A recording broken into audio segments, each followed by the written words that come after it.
So behind me is my brewery, and it's been a work in progress for the last 3 years. Saved myself a lot of money doing things myself. But one of the most important things about having a brewery is packaging, a canning line. You see, the problem with canning lines is they're so expensive. We're talking $50,000 to $200,000. One of my options is to get a mobile canning service to come in and package all my drinks. That just increases the cost of my beverages an insane amount. So I thought the only way I'm gonna do this is if I have my own canning machine. It means I'll be in control, I'll be able to adjust things, I'll be able to can whenever I want.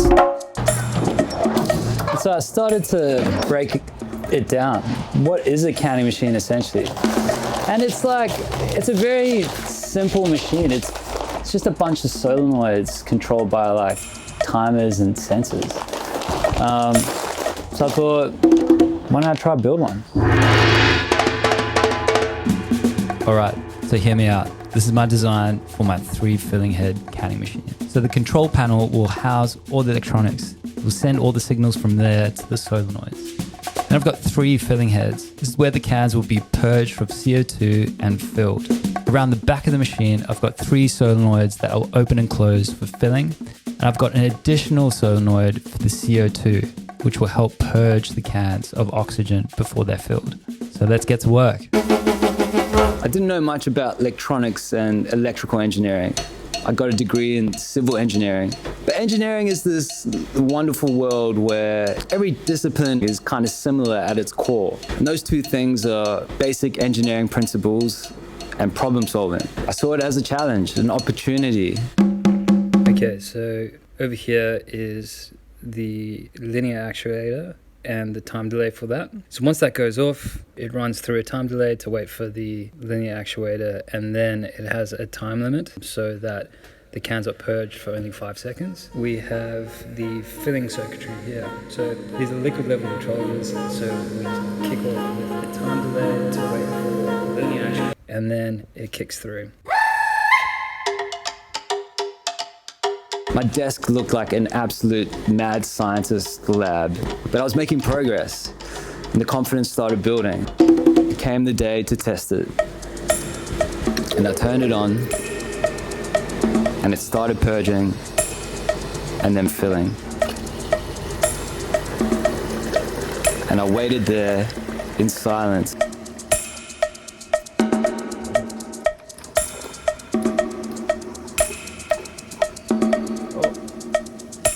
And the filling stopped.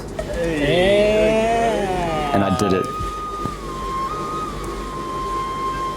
But then reality hit.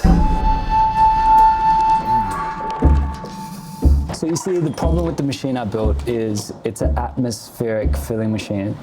So what that means is it's pouring liquid into the cans with just the atmospheric pressure around it. The problem is my beverages are super carbonated. So what happens is there's not enough pressure on top of the liquid to keep the carbonation in. So essentially I was getting semi-carbonated cans.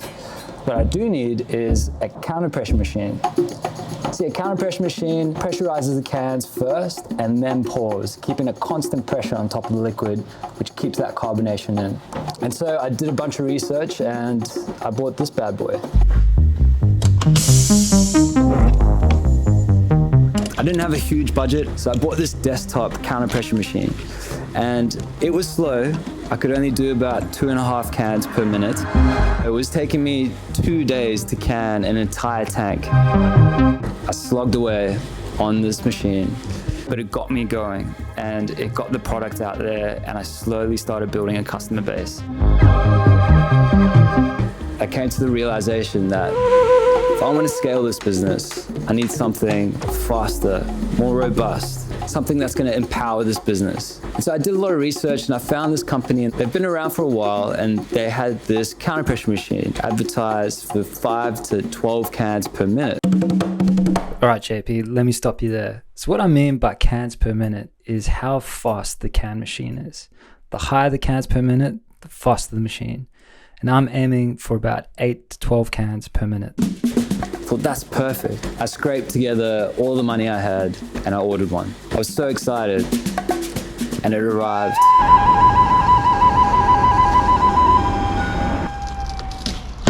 And I couldn't believe my eyes. It was beautiful. This machine was going to take my business to the next level. So I started doing some tests.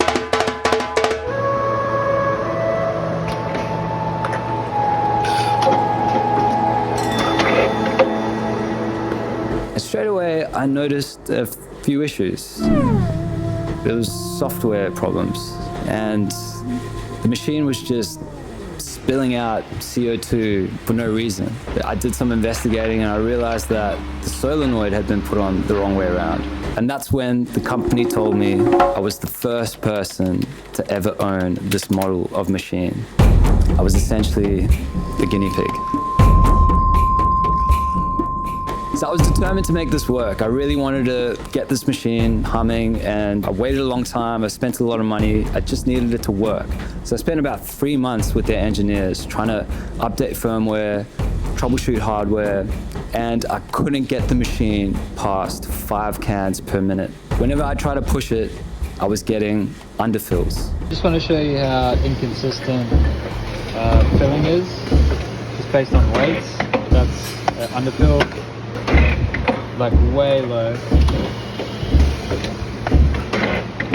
underfill, underfill. So as soon as I go past 5 cans a minute, it just, everything, no matter what I do, filling's really inconsistent, and I can just, it just doesn't work. Underfill. Sealed cans that I couldn't sell.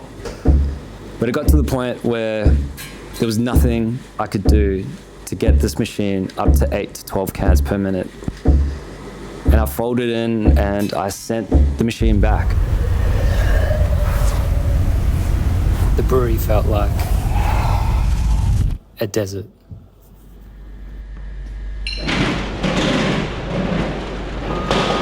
To be honest, it was quite a low point for me in this journey, but I didn't realize it would be a turning point.